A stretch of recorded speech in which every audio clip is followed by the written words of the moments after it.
Welcome to the Barker Podcast Collection.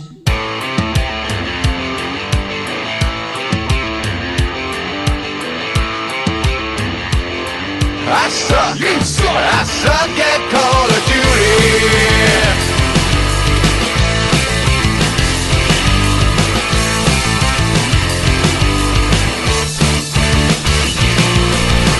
Welcome to the Not Playing Podcast. My name's Rob Howard and today I'm joined by Marcus Hurley and Will.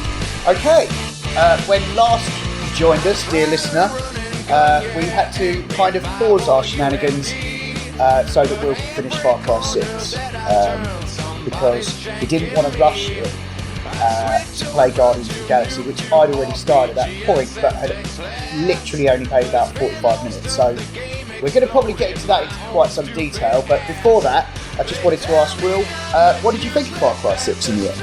Okay, it was it was really good fun. So I went into a lot of the detail of the gameplay stuff. So this is just a brief touch, but there's three big sets of plot lines, 3 island areas that you use to tie the story together, and I was just sort of tying that bit up before going on the big,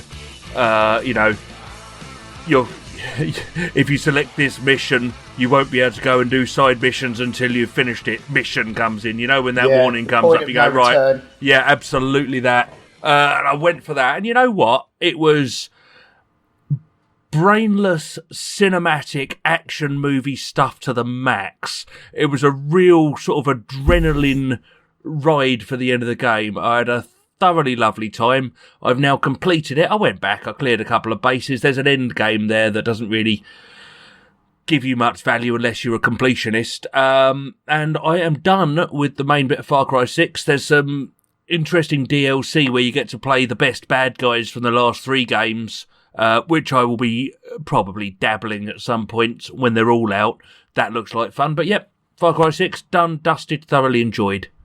Good stuff. Yeah, I saw a trailer came out for that first one. You get to play as Vass. That's right, yes. And he was the villain in 3. Oddly enough, he wasn't the main villain. He wasn't the main protagonist. Vass worked for a guy, but no one remembers anyone except Vass, because he was the awesome baddie. Also played by someone from Better Call Saul, a different one. Oh, that's interesting. Clearly there's something going on there. Oh, looks like they're doing some sort of Black Friday sale for Far Cry. I guess that's the base game. As usual. $40. But then, yeah, Deathloop's been on discount. But if anyone fancies a go of it and is time rich enough to know they'll knock it out in a month, Ubisoft Plus or whatever it's called, you can do a month subscription for £12. You can finish that game and cancel. That's a very reasonably priced way to play a brand new Ubisoft game. Rob, be grateful you didn't do that with Assassin's Creed. Yeah, I know. Well, the thing about that subscription to me is that I just think I'd pay £10 a month and it would take me like 5 or 6 months to finish the game. So, just because of my attention span. So absolutely. Yeah, and that's the problem I'm having with Valhalla. Quick update on that. I've just killed the big bad wolf in Asgard, who I think is quite a sort of end of the game sort of thing that you do. Yeah. At least it might have been. I would say, but it's been a year since I did that.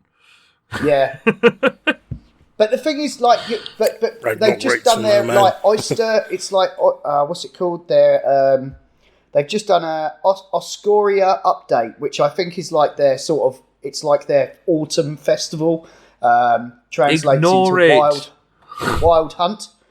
So it just means whenever you go back to your base now, you get kind of sort of stuck there for about an hour and a half, dealing with all their bullshit, their seasonal updates, which I know I should ignore, but when they're so well produced and like done, it's really difficult. So I have to keep doing them.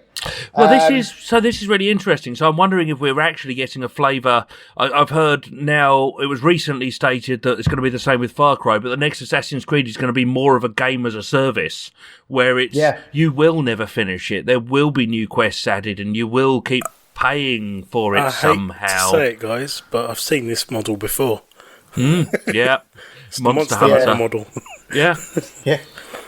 Admittedly, it was like Warcraft and like before with the seasonal things and stuff like that, but that way of having repeated festivals coming round and having extra quests come up tied directly to that, so it gives you a window. Bit. What kept you going on that was the multiplayer and social element, which is not a thing in Assassin's Creed. I don't know. Actually, Unity. I did a lot of the quests single as well, though. Well, fair enough. But you see what I mean. It was one you played with your brothers. You played with Suze. It was a social game as much as anything. Sure, you played it single player, but online. But I'm saying I get what Rob is saying though, because sometimes you just can't ignore it because something pops up and it just looks so intriguing. You're like, oh, this might be worth a punt, and then you a new bit of armour for my cat. It's also everything's really weirdly gated. Like, so I went back to my base and I'd spent a lot of time doing raids and things. So I had loads of money when I came back to buy all the little bases. And so I bought one of the bases that I hadn't got yet. It was a cartographer place. And I had all this meaningless fucking currency that they keep giving you for like all these cosmetic things. And so I went in there and he goes, oh, come in here. I'll draw you a map and I'll show you where some things are. So I went, okay. And I emptied the shop with all of the fucking meaningless fucking currency that I had. Because I thought, well, then I will get armour. That's the only thing I'm interested in. So now my map is full of yellow. Like all of the fucking armour, all the abilities. You don't need the armour, Rob. All you need to do is follow the main quest line through and get those credits rolling and uninstall that bastard. You will feel better. Yeah, but I'm just like, I feel like I'm just skimming through it. I don't want to just mainline it because I have the time. Because you're having such a lovely time with it, yes. Well, I know it annoys me, but I am kind of like, well, I just feel like I'm missing out, basically. It's FOMO. So, yeah. So, but yeah, all these fucking little treasure hunts, they're irritating as fuck. Like, you'll be like, where is it? Oh, it's underground. Right. Now I've got to find where a cave is or some fucking drain or a well to jump down. It's like... But yeah, I do love the fact that these computer games you choose as a hobby to play in your spare time are such a burden to you. Oh, mate, like the life was draining out of my face watching this fucking cutscene the other day. I'm like, oh, come on. Or do you think it drained as much as the joy drained from me as I watched the sheer genuine... only in American sincerity of the Xbox 20th anniversary celebration live stream, which I had to turn off as I started projectile vomiting on my screen after 3 minutes. Was it bright green sick? It was red, white and blue sick, damn you. Then it turned into an Xbox logo. Yeah, sorry, I'm just imagining green. Yeah, no, it was mercifully brief, that was. Yeah. It just made me feel really old. Because I remember that coming out and getting the big Duke controller that they called it, all that. I was really hopeful they would mention something interesting. Although they have, I haven't touched it yet. Something more to do with the cloud thing, because we know xCloud or whatever they've gone with now is a thing. Yeah, there was nothing about the future. It's tied towards mobile, and basically xCloud is how they're going to try and take over Japan. That's the goal of it. Last time they used nuclear weapons, but... Yeah, now they've got a cloud. It's friendlier. Just took off the word mushroom. Yeah, I just backpedaled away from that one. Let's not make it true. But yeah, no, I think it was just pomp and self. You know what? Whatever. They need to sort out their fucking cloud while you mention that. Yeah. To be honest, because I have found one way of just crowbarring in a bit of a segue here. Yeah, go for it. Which is Forza Horizon V, because the weakest aspect of that right now is the multiplayer. Other than that, I'm having a thoroughly nice time. But I tried doing the multiplayer on that at the weekend, and it's dropping you out of the session. It's like there's like these convoys. It's new and bad, right? Yeah, hopefully a patch will sort it. I think it's because some people are saying it's because it's been overwhelmingly popular because of the Game Pass inclusion. Because the one I played wasn't. It was perfectly synced. I had a colleague at the time who was also playing it, and when I was bombing it down the road in I think a modified Sierra, Ford Sierra Cosworth, he just popped up in a Lambo. And then immediately spun off the road, and I recognised the tag name, and I thought, okay, maybe that's a bot. And then I messaged him, and he's like, yeah, I'm playing it now. And it kind of seamlessly merged our gaming session. So it's like the multiplayer was online. It's almost like being invaded into certain ways. Well, you have the driver tars. That's where I got confused with your name. I thought he was one of those, weird. But it was actually him. So you didn't exactly invite him to the session. But I think if they join the same session, they can play alongside. But I don't know whether it's changed. It's fucking witchcraft. It's fucking witchcraft at the moment. It's brilliant. Nobody seems. They've got 8 million players right now, and I think their servers are just giving up. But I mean, it's had strong reviews, right? It's not my bag. I won't bother. It is the alternative to Gran Turismo. Because they've got two versions that keep coming out. So the Horizon one is the big OTT where you drive like a dune buggy off the back of a Chinook and then start this festival or something like that. I think that was the one I had. Yeah, that's it. And it's are there seasonal events? No.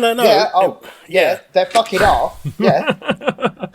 But they balance... There's like a menu of what's coming up over the next year. Oh, and you can also put up car designs and stuff. So if you mod your car, you could put that to the community and you can actually download people's...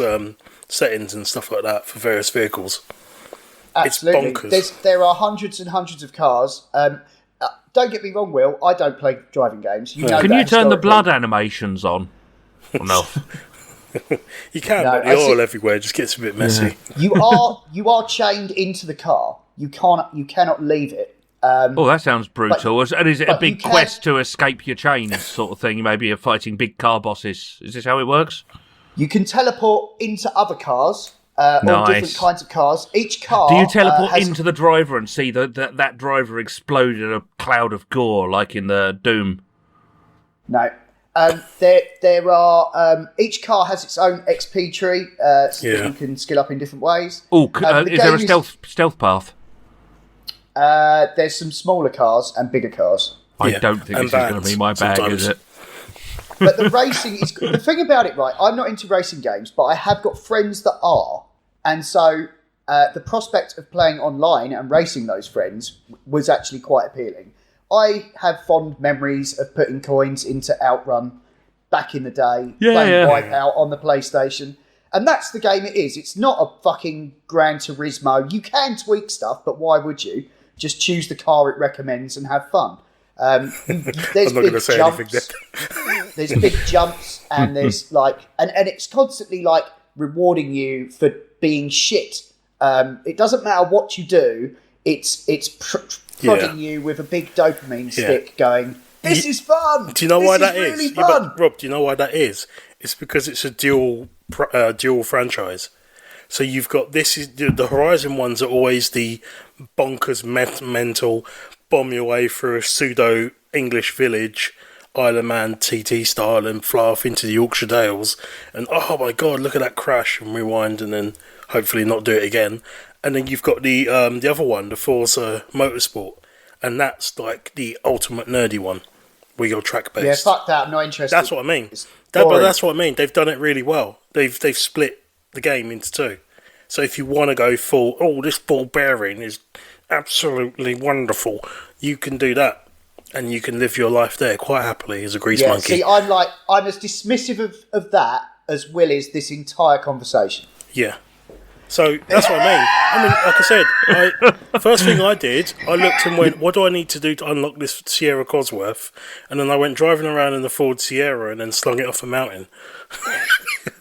Yeah. Achievement unlocked.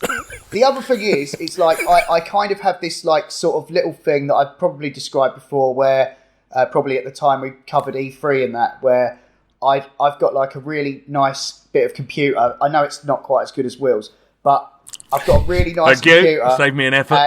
And I just want to put a driving game on there so that I can look at all the nice ray trace reflections and just go cool. And also, I had my friend over for dinner, Matt, on Sunday, and we watched the Formula One, and then we had a few beers and whatnot, and we put Forza on, and we passed the controller around, and it was great fun. So it's a really easy, sociable kind of game. Yeah. And I played, like I said, I tried online, but there's issues with that. But anyway, that's Rob's biannual driving segment. Yeah. No, I mean, I totally get it. I'd never mention driving games anymore because I feel as though I've done my time. I did the whole Ridge Racer era. Oh, I haven't the got big the arcadey reflexes. sort of things. Did Outrun in the arcades. Went the whole way with Gran Turismo, I think, up to Gran Turismo 4. And then that was my cut-off point. Because I thought, there's only so much of my soul I can give to this. Once you've actually done a Le Mans 24-hour race, I was just like, okay, it's time to put the pad down. I feel like you sucked the life out of it yourself there, mate, to be honest. Is it okay? Right. I'm kind of thinking we should just save Guardians for last and just do any other business. We the only other thing I wanted to mention really was that we did all finally get on and play Aliens, Fireteam Elite. Yeah, we need to get back on that again. Actually, that was a fun game. Session. Yeah, I mean, I enjoyed it. It's just about time, isn't it? Because I mean, there are weeks where I have nothing on at all, really, and then there's weeks where we do this, and then there's weeks where I don't know. But generally, I'm pretty much happy to do it any time. But let's not get into all the specifics of that. I like the game. Seems like there's plenty to do. I think when we left it, I was just suddenly plugging in abilities into this sort of you had unlocked grid. a whole load of stuff, so you needed like some me time with with like extras and abilities, a bit of personal grooming. Yeah, but I mean the game is very much. They've definitely sort of followed that Left 4 Dead or Back 4 Blood blueprint, but there's a bigger emphasis, I think, on maybe crowd control. There's a lot of items and stuff to get your head around. I had quite good fun with the different character classes. The character class I picked towards the end that I was doing better with, because it did the shooting for me, was a kind of an engineer mechanic type with a mechanical turret that you could pick up and move, which I found much easier than your classic DPS Marine, which, as someone who's played as much Overwatch as me and still can't shoot straight, it's a bit alarming, really. That's why I went for Demolisher. It's cheap, but... Yeah. There's a few classes. There's room for tacticality. There's definitely there's room for depth, I'm certain. I mean, I think the key with a game like that, and you've said this many times, is fun. And the fact that it made both me and Rob and you at some point do an Aliens quote. Yeah. As we were running for our lives. Game over, man! It just means they've done well by us. And I just think if you literally have a moment where you're staring at the screen and leaning back going, holy shit, they're everywhere.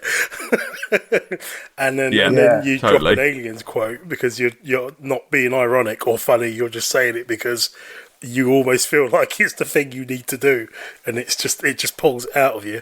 Then before you guys played with me, I'd had a couple of rounds on just the first mission because I didn't want to spoil it for myself. I kind of wanted to experience more of the game almost new, and that's why I haven't jumped and done all the missions still myself, because I still think it would be quite fun to get that first experience with other people as well, because it's very much a multiplayer game. It's fine on your own, but it is a little bit kind of like, the bots are pretty decent. They actually do take out a lot of enemies. Yeah, I played it with a couple of online randoms, and they were like level 119 and I was level 1 and just going, nah, this is... I'm not doing anything much here.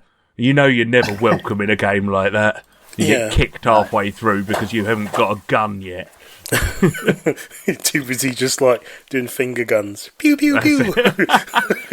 But, which you can do in Guardians, but we'll leave that for the minute. I've got that emote. But I just think it's a game for mates. you go on there with two mates and you shoot some xenomorphs, and you run from xenomorphs, and you shoot some more xenomorphs. Totally. And it just reminds me of that arcade game with the pulse rifle, whereas you and a mate on there, and then you're just going down the corridors, taking out xenomorphs and launching grenades, and it's like a nice arcadey action the weapons shooter actually with felt pretty good as well. With some skill tree if you want to do it, you know. Because you could quite easily leave all the mods and just carry through it. But some of it would actually help with a lot of quality of life. Yeah.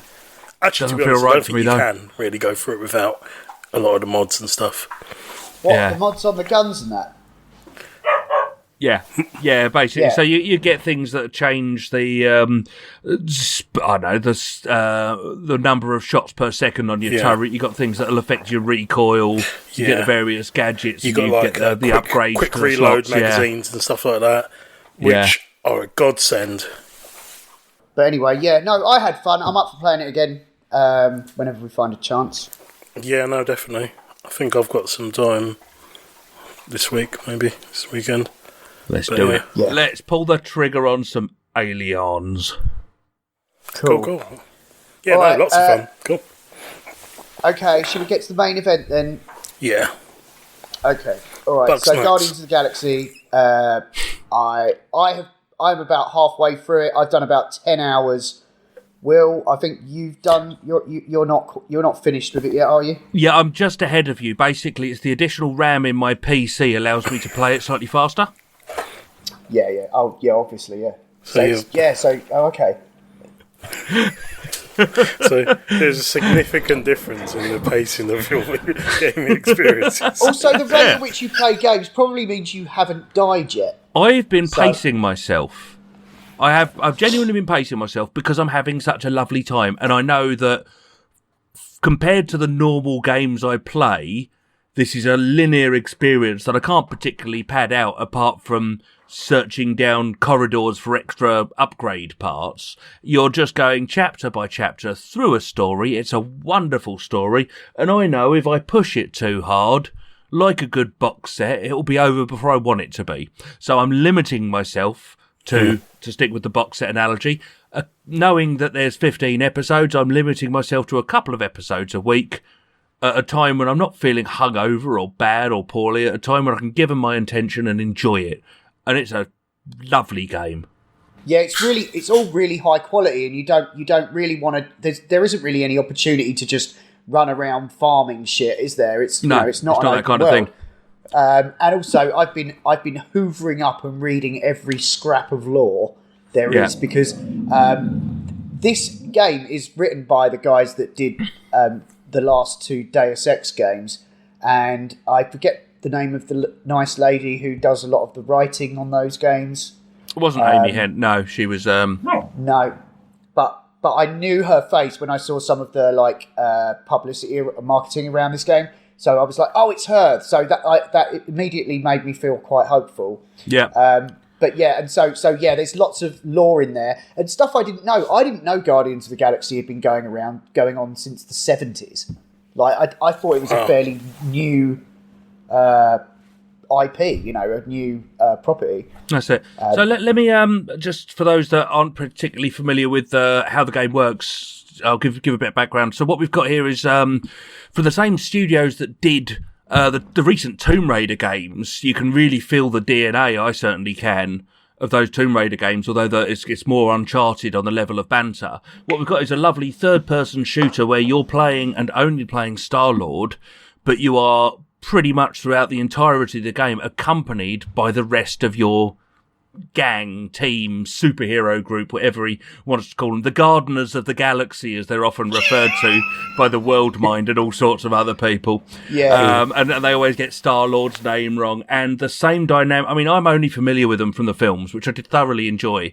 But it's similar themes that are clearly coming through from the comic books. This version of Star-Lord's got a slightly different backstory. You see how he left Earth, you meet his mother, you play young Star-Lord as a geeky, mulleted, black-eyed lad. You see Rocket, the The paintings of the characters are magnificent, and you are going through what is a very linear story. This game is not out to let you choose your own adventure. This game is out to tell you a Guardians of the Galaxy graphic novel story with which you can interact. Yeah. But it's got the Tomb Raider style of pacing where you'll have these scenes of downtime and exploration, and then you get these frantic battles. But in the battles itself, it becomes quite a lot of fun because you are fighting as one of a team of 5 most of the time. So you can see your enemies are grouped and you can hold down a button and say, Rocket, I want you to throw this kind of grenade, which will cluster all the enemies close together, and then I'm going to get Drax to use one of his attacks, so he will charge through them, and then I'll get Groot to use another crowd control technique, and Gamora to come in and then slice them all up with a big shiny sword. And you can, as you pick stuff up and as you progress through the game, you increase everyone's abilities, so your tactical options get a bit more refined. And I'm just getting to the point where I'm starting to see the opportunity for the tactics. But there's the upper skill levels are hidden behind big question marks. I've got a feeling it's going to get quite explosive towards the end of the game as the Guardians get really powerful. And I'm just having a lovely time. As I say, like a really good box set. Each of the chapters feels like about an hour's game time. And I'm just doing it chunk by chunk and playing it like a box set. And it's a brilliant game. Really enjoying myself. Yeah. There's also a really cool mechanic in combat where you get this huddle. The huddle, yep. Which is just amazing because you basically get to a point and it only happens once in every fight after you. Some of the fights are a bit longer. You've got a meter that builds up, basically. So it depends on your style, but the more spectacularly you fight, the faster the meter regains. But you're right, it's about once a fight. I save it for the harder encounters. Yeah, nice. in the slightly lengthier encounters, and basically you just hear this.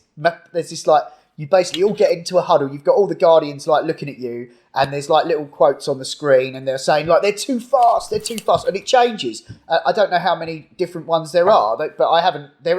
Every time it's happened, it's been a different scenario, dialogue, and you've just got this whoa in the background. And then, you give them a rousing speech. You get a choice of 2 pep talks. One is basically judging the atmosphere right, and therefore giving the right pep talk. And one of them, they just walk away, just go, "Oh, you prick." Yeah, I've got them all right so far. I got one wrong, and actually, it's worth doing it just to see their disgusted expressions. Oh, right, maybe I'll try that. But and then it'll just kick off with Rick Astley, "Never Gonna Give You Up," or White Wedding or whatever tune. I had White Wedding, that put a big smile on my face. Yeah, it's quite, it does lean a bit into its heavy metal, 80s heavy metal, but there's quite a few sort of pop tunes on there as well. It's very poppy soundtrack for the selected songs. I think my favourite one that came out was a-ha's Take On Me, and I'm blasting it again, "I'll be gone." Yeah, it's got the final countdown. Yeah, but then the metal band itself, so the way it's set up, and I don't know if it's the same in most of the comics or because it was certainly one in the field, but basically Star-Lord is named after the heavy metal band Star-Lord from this part of the Marvel universe. So actually the badge he's got on the back of his jacket that says Star-Lord is from the jacket he was wearing as a 12-year-old boy, where it said Star-Lord on his back, and it's on the third jacket, but he's got the same badge, and he's taken his name from this metal band, but this metal band has essentially been attributed the ambient soundtrack to the game, if you like.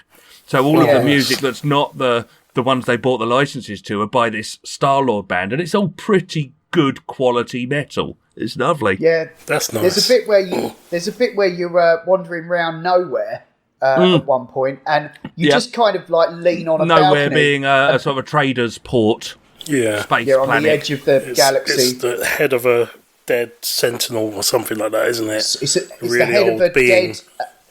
It's the head of a dead celestial. Yes, it was in the first one, wasn't it? They went there. Quite possibly. It's in the movies.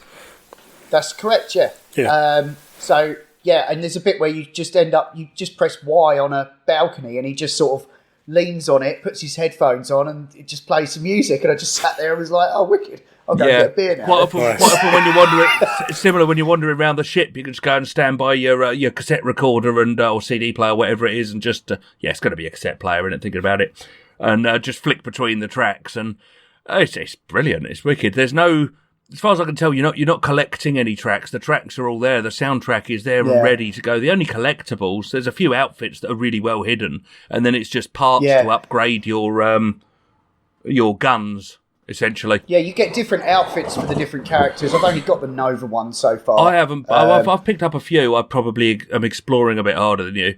I have been looking around loads. Yeah. And what is quite nice. So quite early on, you can get an upgrade where it actually tells you where there's some components. Yeah, you get an audible element to the. Well, I just like that special because vision. it means you don't have to run around with detective mode on all the time. This is where I wanted to get into some of the subtler elements that make this game amazing, in my opinion. Is that there's situations where the game will, because they don't shut up chatting pretty much most of the game. They're always chatting. Yeah. Your character and the others. But there are moments where, you'll be scanning around in your detective mode thing, and Rocket will be like, "Oh yeah, you're doing that again, aren't you? You can't see shit," or whatever, and they will actually come down. I am Groot. There are certain things you use the characters for out of combat as well. Groot can make bridges. Rocket can mess around with machines. Sometimes though, he won't just do it. You'll have to ask him twice. Yeah, nicely. Because he's annoying, and he won't take any of your shit. Whose ship is it? It's your ship, Rocket. Okay, I'll do it. Yeah, but I love how they put all that in there. The character comes across so well. Yeah. It definitely. It's as I say, it feels more like an interactive, really well done TV show. I mean, the shooting, the fight, the combat's good, but I'm there for the story, and the combat's just kind of leads you between the bits of the story rather than the story tying the combat together. Does that make sense? That's good. It's actually really enjoyable.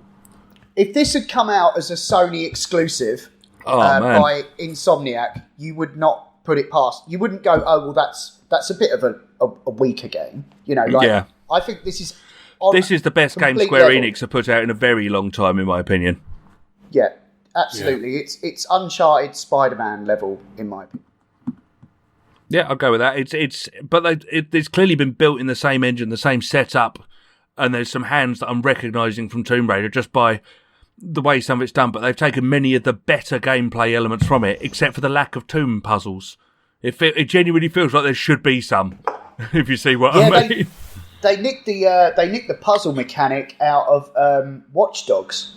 Oh yes, there are some of those. You put your visor on, you've got to reroute circuit type things. That's a bit of it's not the best puzzle mechanic, is it? I mean, it's kind of cool. It's a bit of interaction, but they could push it. But you know what? What I'm really hoping is that this cannot be anything but a commercial success for them, even with the licensing cost of the name. It's brilliant to see Disney actually being quite even-handed with the Marvel license. Suddenly, these games are springing up left, right and centre. Yeah. We've got this Guardians of the Galaxy one coming out of nowhere. We've got Insomniac allowed to play with Wolverine still. Yeah. We've got all sorts of fun games. And it's not Marvel, but you've got Indiana Jones going to Machine Games. For franchises that are known and loved by us geeks, having been locked behind this insane wall of Electronic Arts alone, and watching what they did with it, it's so excellent to see some of these very much loved franchises be released. Yeah, because we only heard about this game around E3 time. Yeah, it was insane. No one saw this coming. Yeah. And I remember us talking about it, and I was like, it's out in October, and I think we were all a bit like, this is gonna be a mobile game or something. Especially because of the Avengers game before, and you just think, it's another one that they've just strapped together with duct tape and sent into the world. I do find myself wondering if having heard if you guys this was talk about removed. It, yeah, I want to get it. If this was honestly, Marcus, you would love it. You would absolutely love it. I think sounds amazing. It's not too time consuming. It's as I say, it's chunks.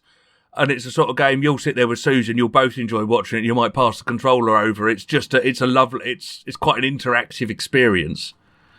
So people are saying about 20 hours. Yeah, which tracks with where I am because I'm on chapter. I think I'm in chapter 7, and I'm about 10 hours in. And I think there's 16 chapters. Yeah. Do you know what I'd like to see? I would like to see Crystal Dynamics. I'd like to see this team and this sort of inspiration, this approach which isn't anything particularly original, I don't hesitate to say. It's more a return to these story-led AAA type games, or AA or whatever it is. Like you used to get the adventures, but you've got this capability for excellent graphics. You've got the capability for the full voice acting, which not so long ago, it was just sitting there reading these games. You've got this ability to have this film-like experience where you can play along. And I was actually thinking about this. I would love to see the A-Team get this treatment. Can you imagine being think of this. You're Hannibal. And it's going to be third-person shooter, but you're going to get these puzzles. You can have the warehouse puzzles where you're locked in with nothing but a jeep and some armour plating and some welding gear and some elastic and some cabbages. And you've got these mad shootouts and you've got these different rescues. Can you imagine almost an episodic series? Oh, my God, they could even put it out like they did with the Hitman games in a series basis, put out levels that are an episode of the A-Team and you play out and you do that. Can you picture that? I want this. Yeah, I think the thing about with Guardians though is that they've obviously had to script a lot of the stuff with like where you're out of combat. Come on, with Murdoch and BA and Face, you've got enough banter capability. I ain't getting on no plane fool. Oh, definitely, yeah. I mean, yeah. It's just I just don't know. I don't know what kind of game that would be, because I think all the things they do... Yeah, but based on the series, it pretty much is Guardians already. It's an adventure, yeah. It pretty much is. The way that they are, I mean, it's a joke that... It's kind of an in-joke that Bradley Cooper, who was Rocket, of course. Face, he was Face, voiced Rocket. But I'd forgotten that. But it's kind of like a weird sort of thing. Like the whole BA and Murdoch thing is kind of like Groot and Rocket. They're like the oddballs of the team. Yeah. And they're always like getting caught out or separated from the team and doing some sort of stupid thing together. And Face is usually off on his own. And Face then coming in the and the worst disguises ever have got to be a part of this. Hannibal, the old lady. That's the only issue I have, is that, like you say, like Face is off doing something. You know, the A-Team stuff takes place over a very... Normally they're in different vehicles, like on... Yeah, it wasn't always the case, though. It wasn't always the case. It was just I think more like how they did GTA 5, where you can swap between them, but they're all doing it on the same mission. I just like the idea of focusing, doubling down, moving away from GTA style, though, which I think is very much not story-led. This is kind of where I'm going. I'm enjoying the fact that this is more story than open world sandbox type of setup. This is one of the things I'm enjoying the most. I think it's a great way to be able to construct a story. It'd be quite interesting to see if machine games do similar with the Indiana Jones stuff. Because I think there's a strong argument to actually leaning towards tidier, choppier combat. Indiana Jones is no mass murderer. You're not wiping out Nazis left, right, and centre like in Wolfenstein. I think they could balance it quite well with this kind of setup. Unless he gets a new Tomb Raider reboot. In which case he'll be a mass murderer again, yeah. I would actually say there's less killing in Guardians than in Tomb Raider, yeah. But, I'm having a lovely time. The superhero team-up does lend itself especially well to this execution. Yeah. I mean, even there are sections of the story where there is gameplay built around it. You know, there are bits where you are flying the ship. There's only been one bit so far, but same, yeah. And that was all about like just trying to weave your way out of the God, place. It took me a while to get the hang of the controls on that. Was I oversteering? What are you on a controller? God, or no. Are you doing mouse? No, one day I'll get round to dropping 50 quid on a controller, but in the meantime, keyboard and mouse. I prefer, for what is essentially first third person shooter, I prefer keyboard and mouse anyway. If I've got to aim a cursor at a thing, give me a mouse. It is the devil's I'm tool, controller but all the yeah, way. it's... I play Deathloop with a controller. Yeah, I'm controller, but I understand that the natural advantage a keyboard and mouse will give you. Yeah, as I say, too much time on Overwatch. And when I say too much time on Overwatch, what was it, about 2,000 hours now or something disgusting? I mean, obscenely disgusting. I don't even want to think about it. I'm still trying to find something that I think would benefit from this approach. Oh, Captain Planet. Well, no. Captain Planet's got to be a GTA style game, surely. To be honest, Squid Game. Squid Game. There you go, Squid Game. Oh, yeah, but to be honest though, most superhero teams would benefit from this. It's like the new template for this is how you do a superhero squad game. Yeah, exactly. I mean, the squad. It's as I say, it's in the olden days. Not all that long ago. Certainly our earlier days of gaming. The ability to voice the entirety of it and have enough script in there rather than... Can you imagine if this was pre the ability to record it all? You'd just have all of these words popping up on the screen. It would be horrible. The capability is there, so it's the ability to redefine that. And the sheer amount of voice lines in quite a compact experience is there. I think it's unique to Guardians that this works because they could have never taken this approach with Avengers because... Who would you play? You'd absolutely have to have the ability to change character. I think with the Avengers, because it's the difference between a team up and a team, and I think that's really important distinction. The A-Team are a team, the Guardians are a team, the Avengers are a team up, right? The same as whatever the DC equivalent is. And the other thing is as well, they're not godlike either. Their abilities are reined into a point where they are the sum of their parts. Yes. And that's why it's not Star-Lord, it's Guardians of the Galaxy. Whereas even if you go towards the X-Men, for example, once again, actually, you don't have a leader and then complementary skills, you have a load of badasses. So, Teenage Mutant Ninja Turtles ain't going to work. You're looking for a natural... individual talented team with a leader you can play, and that's where it gets interesting, and that's why I'm saying the A-Team would be my happy path. And also I'm loving the idea of these warehouse puzzles. Wouldn't work, but Leo is the leader of Ninja Leo Turtles. Is the leader, and actually if you got it, the banter would be and there. You'd always have the banter with Raph because he'd always call you out for being a straight-laced dickwad or something. There's an option. I'd love to see a new Turtles game doing above and beyond the reworking of the arcade ones. That'd be pretty cool. I think the thing about with Guardians as well is that Peter Quill is the leader. They do look to him as a leader, even though he is a bit of a knob end. Yeah, no, you're right. He's in the right position. Heart. Yes. He leads with his heart, doesn't he? And that's what he's the anchor for the team as well. Yeah, he's like the moral he's direction the that they all don't quite... They all can't quite figure out. They're all themselves. broken. This is the point. They're all incomplete. Yeah, and that's the trick. Yeah.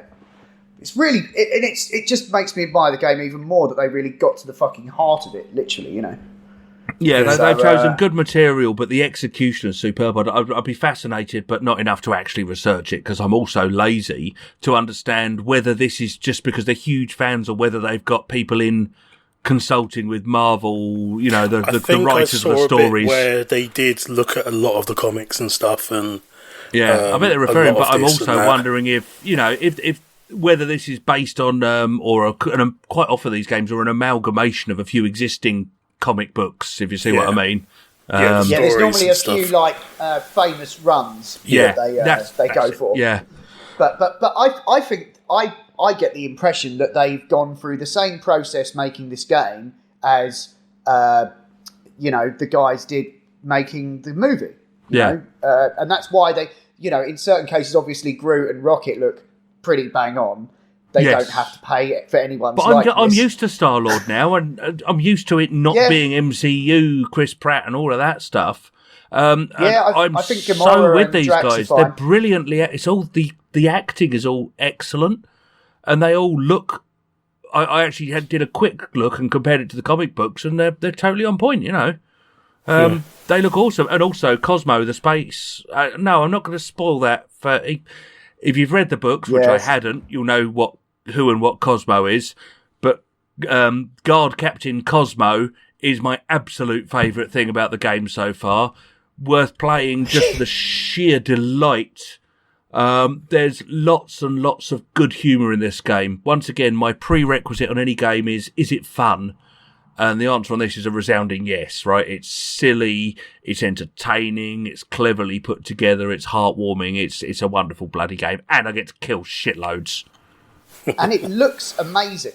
very thought pretty. like it looked a bit garish on the like in the marketing, but even that first level where you're in that big sort of massive broken down ships and stuff, and Yeah. it's a real looker. Also, the on Steam anyway, the photo mode is really nicely integrated, so you can click both your triggers in or whatever, or your buttons in to take, if you want a controller to take a picture. Yeah. Add all your effects, actual magazine covers and stuff if you like. Nice.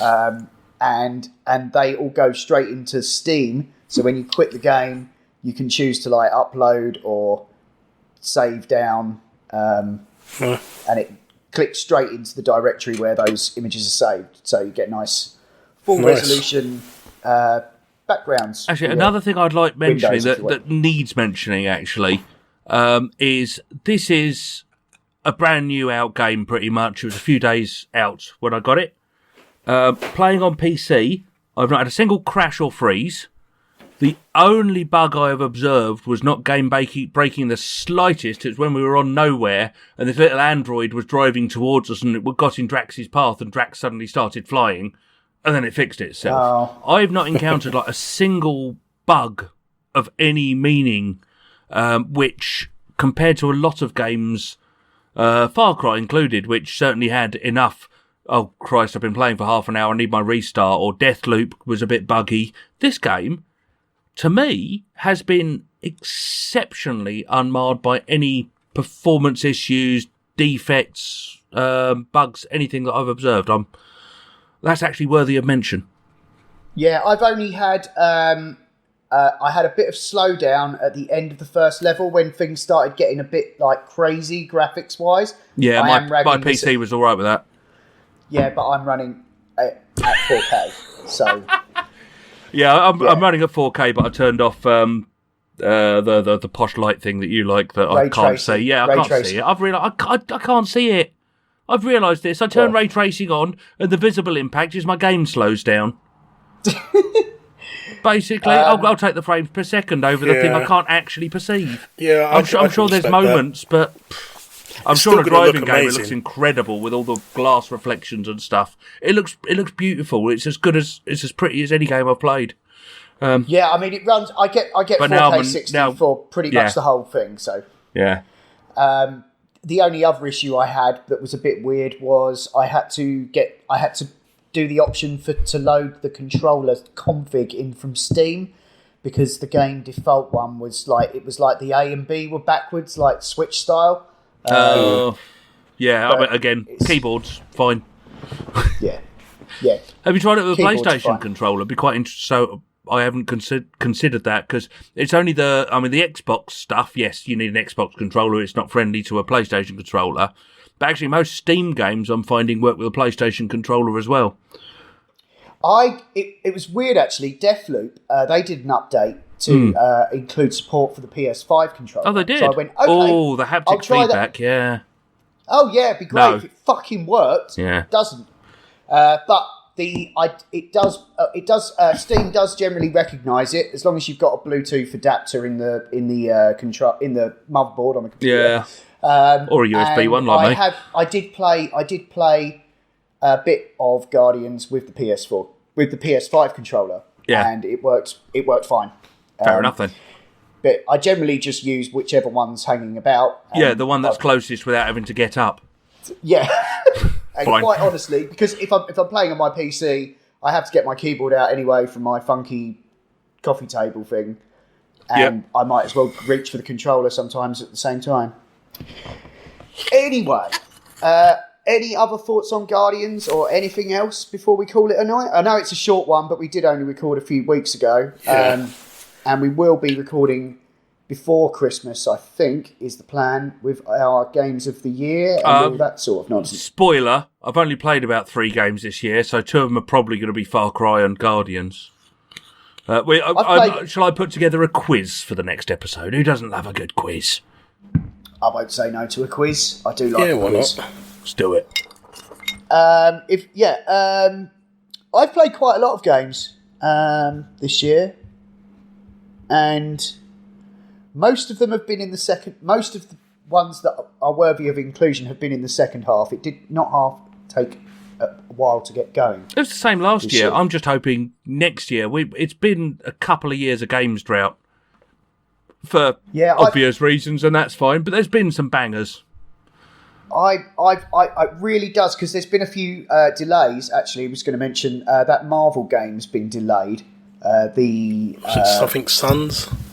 Midnight Suns, yeah, something, yeah. That's been pushed. That's been indefinitely sometime later in the year. I also saw there was an update, well, on day of recording today, or certainly a rumour, not an official one, around Beyond Good and Evil 2, which is, again, one of those things I'd have been quite interested in. But the update is that it's in development hell, like Skull and Bones, but with Ubisoft's push towards going for more of this, less of the single-player experience and more of this games as a service. In other words, they've got some horrible corporate soulless executives going, sell the subscriptions because it works for Netflix. We could be the Netflix of gaming, like the other people who want to be the Netflix of gaming. No, but just sell good games.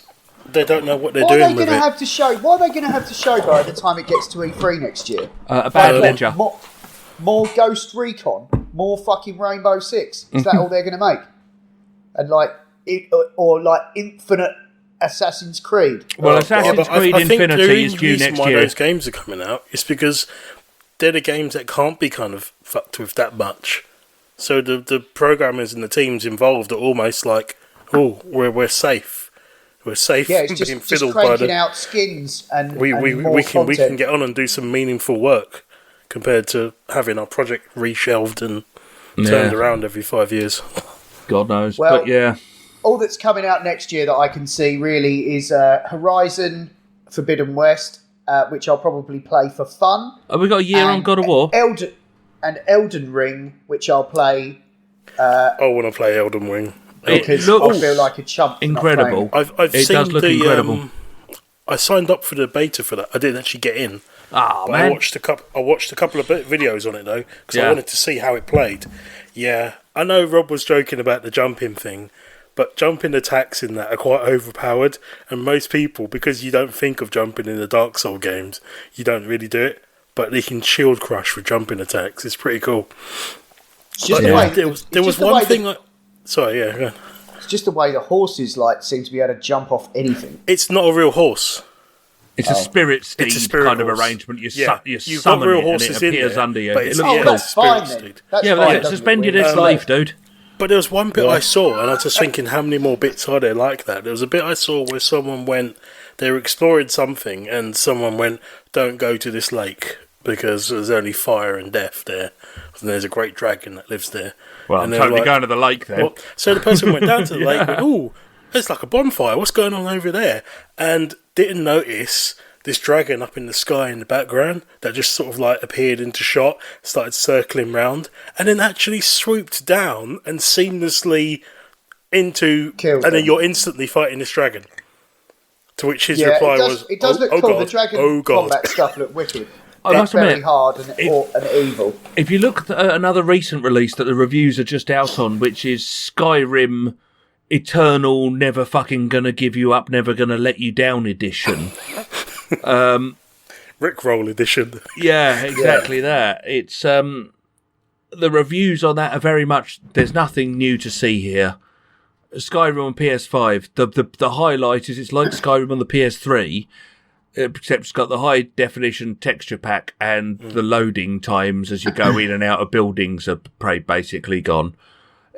This 10-year-old game, and I think Bethesda have basically said, Starfield is due out next year, so that's another one on that list, 2022, around October, November time. Yeah, 11th November. That'll get delayed. Yeah. That'll get moving to 23, I reckon. But they're not even going to start seriously on Elder Scrolls 6 until after that, and that's all I want to see. I'm hoping we'll get an announcement soon around one of Microsoft's other studios being given the Fallout license to play with, because what we need is a Fallout 5, not a New Vegas. Sorry, actually a New Vegas would be fine, but it needs a lot of updating. I'm hoping the Starfield engine can be repurposed, has got the upgrades necessary.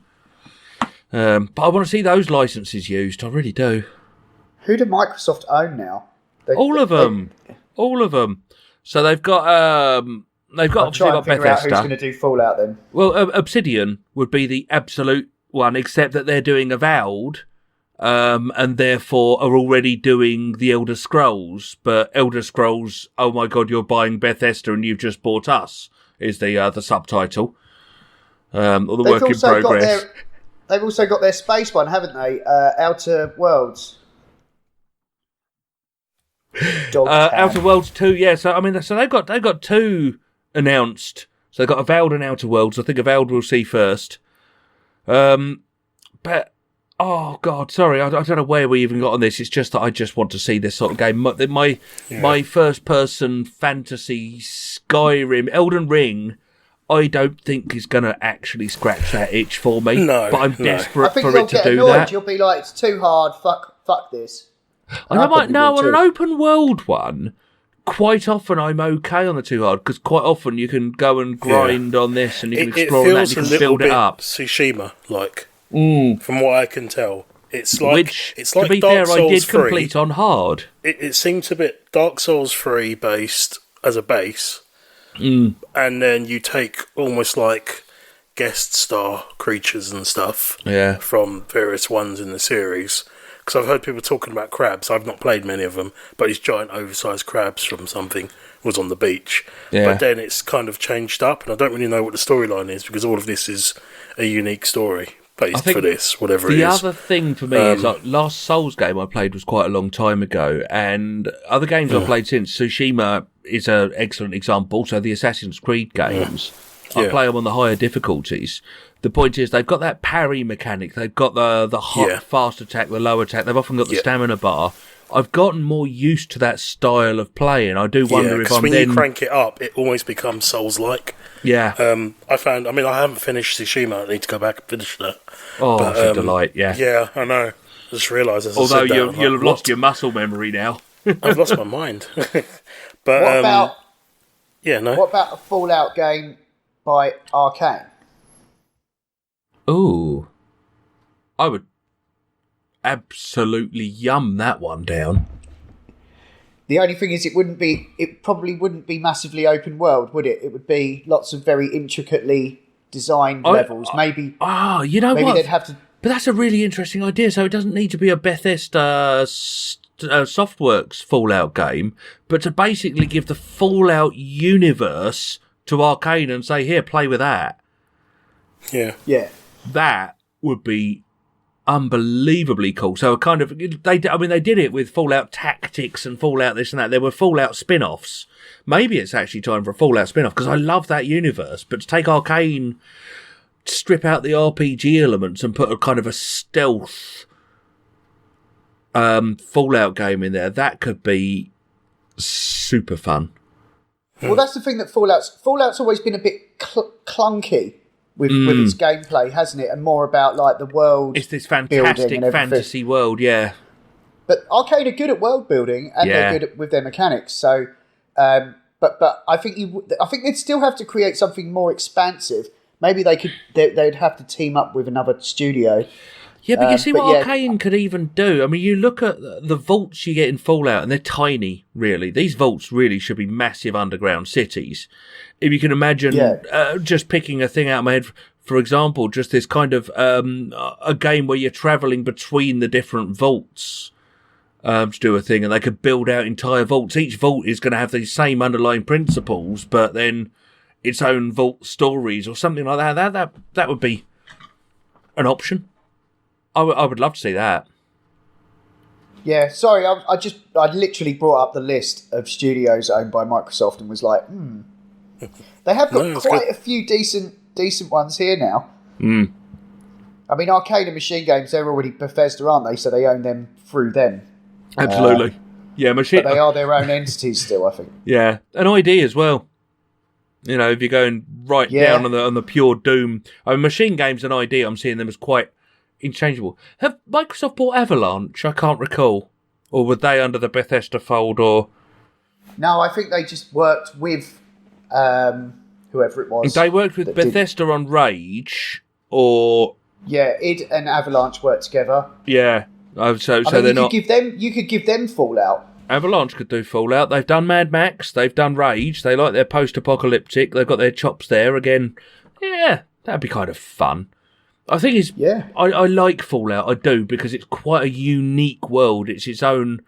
I love this retro view of the apocalypse and this lovely cheesy Americana style. I'd love to see it lifted and shifted. So America's America. I'd love to see Fallout UK or somewhere in Europe or Fallout Japan or something utterly insane, and just see how this... I said there was a weird... Someone created... I think it was a Fallout UK. Yeah, there was a Fallout UK mod. It was just a fan project, though, but the idea of it is quite nice. The concept I really like. I mean, it's... anything like that. I love this idea, because the whole conceit in the Fallout universe really is that the microprocessor was never invented. Everything's still Valve based, but then they bring in this kind of additional. So it's all atomic motors and valves and all of that sort of stuff. So in many ways they develop plasma and laser technology and robotics beyond our current capability, but none of the microelectronics. So that this parallel universe is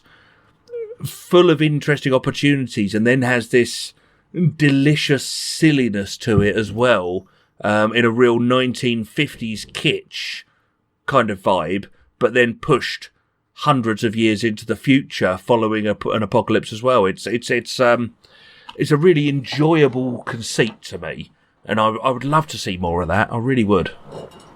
Yeah, it's like Dune is based like in the year 10,000, but all computers are banned. Yes, the so only computers that exist are these human computers called mentats. Okay, which is a kind of drug in Fallout, which pushes your intelligence up by 2. Yeah, but it's cool because all the vehicles look really like old and fucked, like old, Spitfire and shit like that. You know? Even more fucked up and shit than like your OG Star Wars ships. You know, like yeah. You know what? Cool. Speaking of post-apocalyptic games, there's one more that I'm looking forward to. Okay, then. Whenever that comes out. Is it Stray? Rumoured for early... Yeah, Stray. I'm sorry. I completely bollocked that up for you. Sorry. No, it's fine.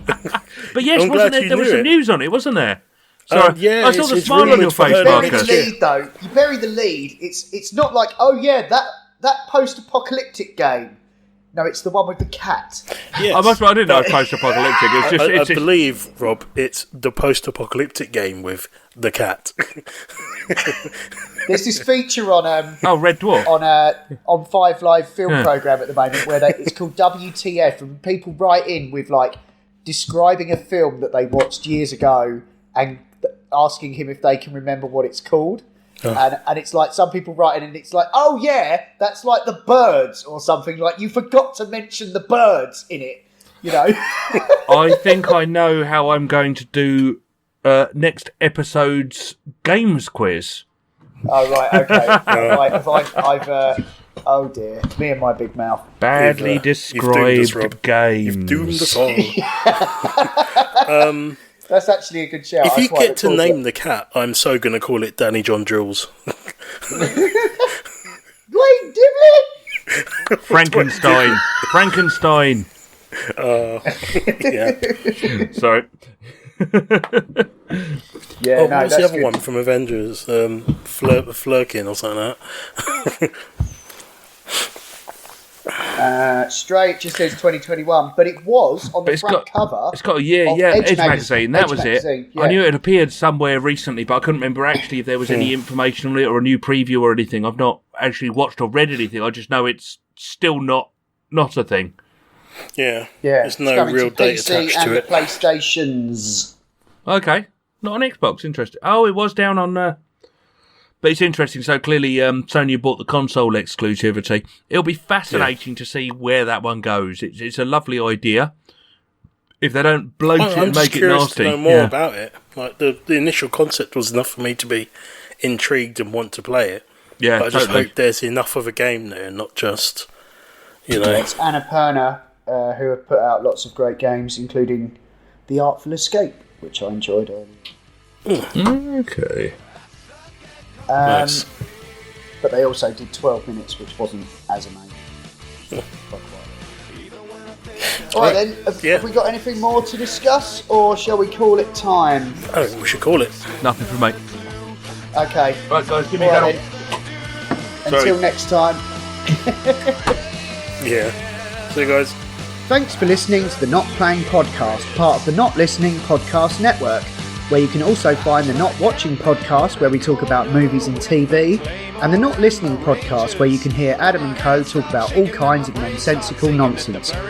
You can email us at notplayingpodcast@gmail.com, or you can tweet at or follow us on Twitter at notplayingpod. You can find the show notes for all our shows at notlistening.co.uk, and if you like what you've heard here, please do leave us a review. Anyway, that's all for now. Until next time, bye! I'm inclined to agree 'cause I suck at Call of Duty. There's no hope for me. I suck at Call of Duty. I suck at Call of Duty.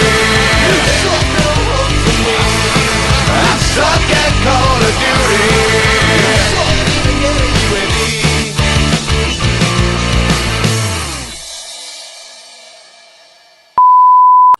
No, I'm just saying goodnight to these guys. I wasn't saying give me a cuddle to you. Go on. Hey, kiss me. Oh, that's fine. You know what? That's a brilliant way to sign us out. Oh, hang on. Too many dogs. There we go. You can have that one. Off you trot, midgets. Oh, dear. Oh, I do enjoy doing this. I must admit, it's weird because this is one of the few things since having moved that still feels normal because this is how we did it.